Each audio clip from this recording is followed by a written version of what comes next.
पैसों से आनों में आती रही, चाह आनों से रुपया भुनाती रही, चाह रुपयों से नोट बनाती रही, चाह नोटों से कोठी चुनाती रही, चाह कोठी में मोटर मंगाती रही, चाह मोटर से होटल में जाती रही, चाह होटल में बोतल खुलाती रही, चाह क्या क्या न करती कराती रही। अरे चाह पाली जिन्होंने वो पीले हुए, और चाह छोड़ी जिन्होंने रसीले हुए, और चाह जर से लगी जी जरा हो गया, और चाह हरी से लगी जी हरा हो गया। और चाह उनकी हमको हरदम चाहिए, चाह उनकी हमको हरदम चाहिए, और वो अगर चाहें तो फिर क्या चाहिए।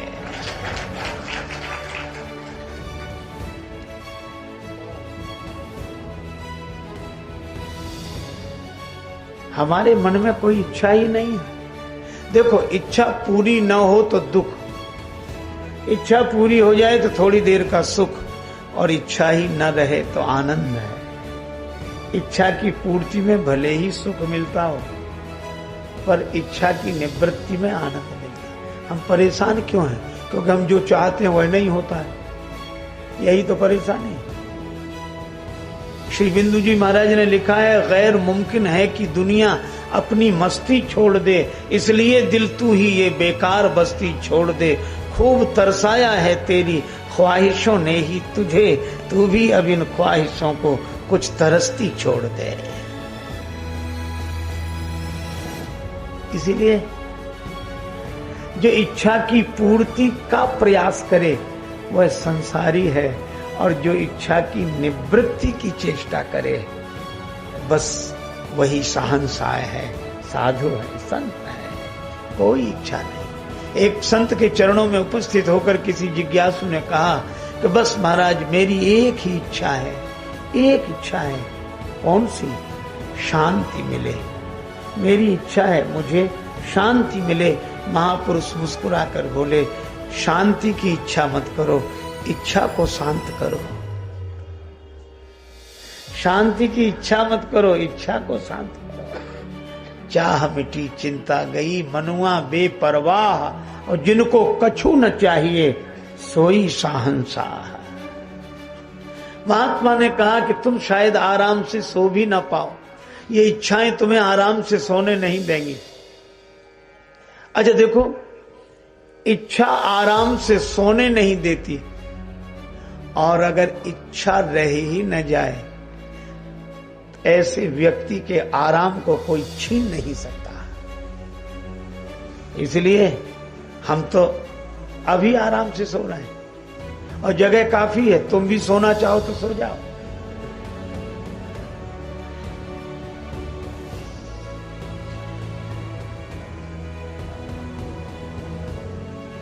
इच्छा ही नहीं। बादशाह चरणों में गिर गया, महाराज हमें कुछ दो।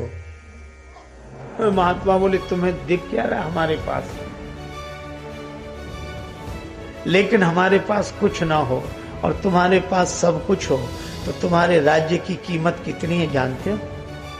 मान लो इस रेगिस्तान में तुम अकेले हो और तुम्हारे साथ कोई ना हो, न सैनिक न सेनाएं, और तुम्हें प्यास लगी हो और मेरे पास एक लोटा पानी हो, और तुम प्यास से तड़प रहे हो, प्राण जा रहे हो, तो वह एक लोटा पानी मांगोगे अवश्य।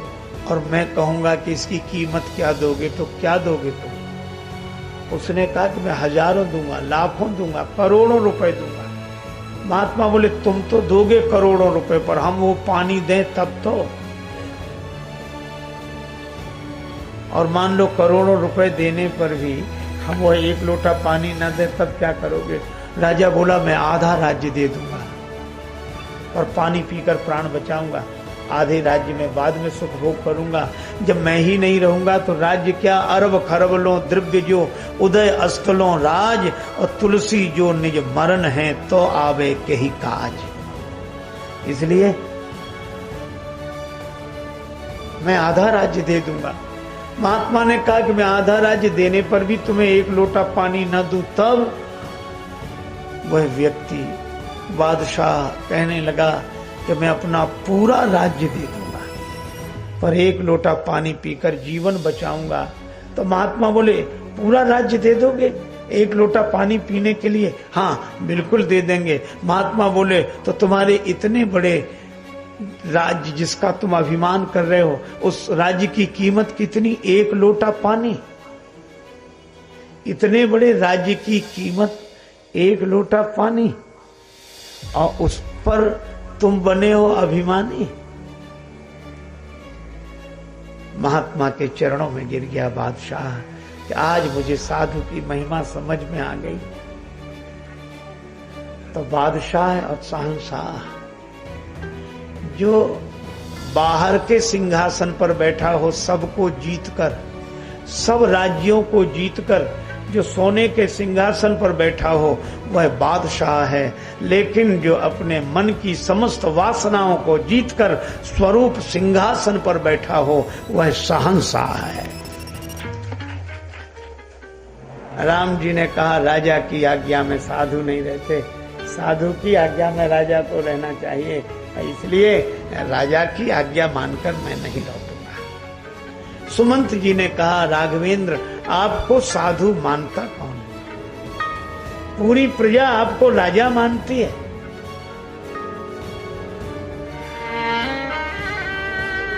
सबके उर अभिलाष कहीं मनाई महे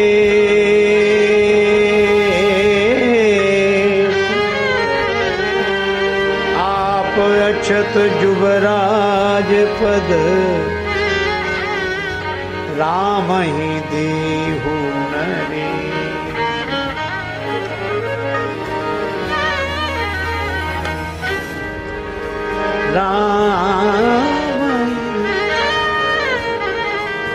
राम जी राजा बने, ये पूरी प्रजा चाहती है, सब लोग आपको राजा के रूप में देखते हैं। महाराज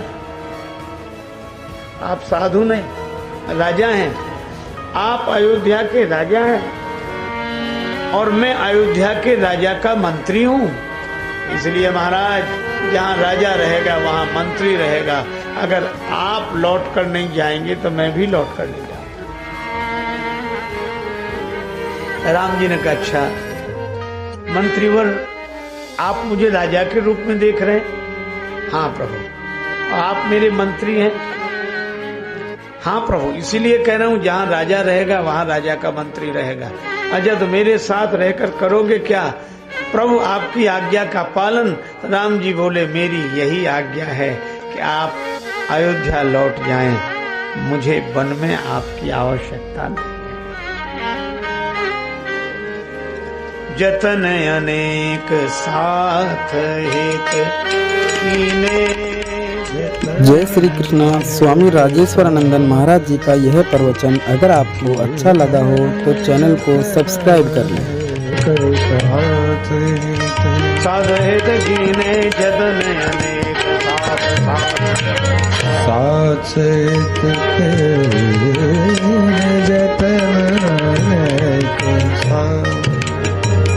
उचित उतर उचित उतर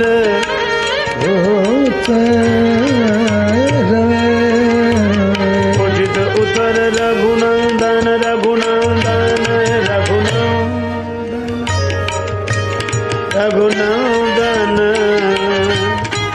देने देने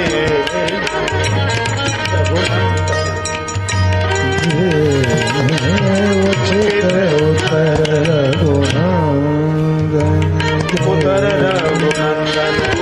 रघुनंदन उतर रघुनंदन।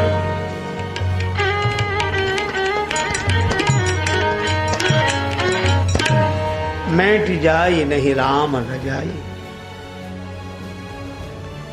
ठीक है प्रभु, श्री जानकी जी ही लौट चले। प्रभु ने श्री जानकी जी से कहा, श्री जानकी माता ने कहा प्रभु मैं अवश्य लौट जाऊंगी पर 3 शर्तें पूरी कर दी जाए। सुमंत जी आह्लादित हो गए। 3 क्या 3000 शर्तें पूरी हो जाएंगी, आप लौट कर चलें तो केवल 3 शर्तें। सूर्य से सूर्य की रोशनी को अलग कर दो, चंद्रमा से चांदनी को अलग कर दो और शरीर से शरीर की परिछाई को अलग कर दो। प्रभा जाई कहाँ भानु बिहाई, कहाँ चंद्रिका चंद्र तज जाई, तुम करुणामय परम विवेकी, तनु तज छाह रहाई किमि छेकी। सुमंत लौट तो नहीं रहे हैं, लेकिन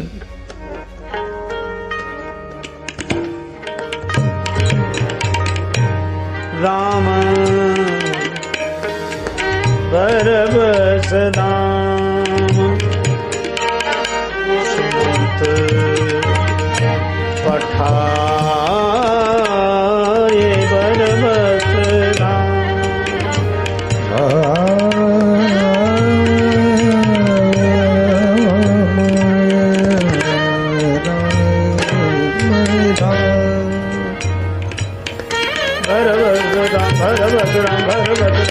राम सुमंत पठाए बरबस राम। सुरसरी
श्री राम जी ने सुमंत जी को बरबस भेजा और श्री गंगा जी के किनारे श्री राघवेंद्र, माता मैथिली और श्री लक्ष्मण जी, यह त्रय मूर्ति भगवती भागीरथी के पावन तट पर उपस्थित हुए। राम जी ने नाव मांगी, बड़ा प्रसिद्ध और रस सिद्ध प्रसंग है।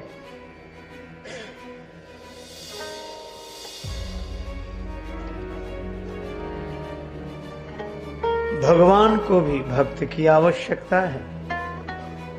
उर्दू भाषा का एक शब्द है ना खुदा। ना खुदा कहते हैं केवट को और खुदा कहते हैं भगवान को।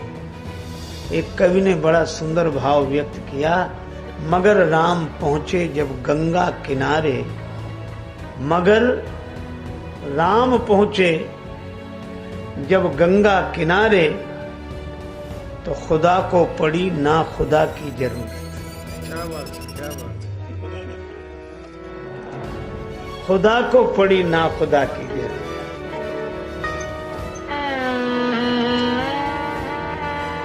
अब और संत वेश यह सूचना देता है कि संत की आज्ञा में राजा को रहना चाहिए, राजा की आज्ञा में संत को नहीं। राजा संत के बस में।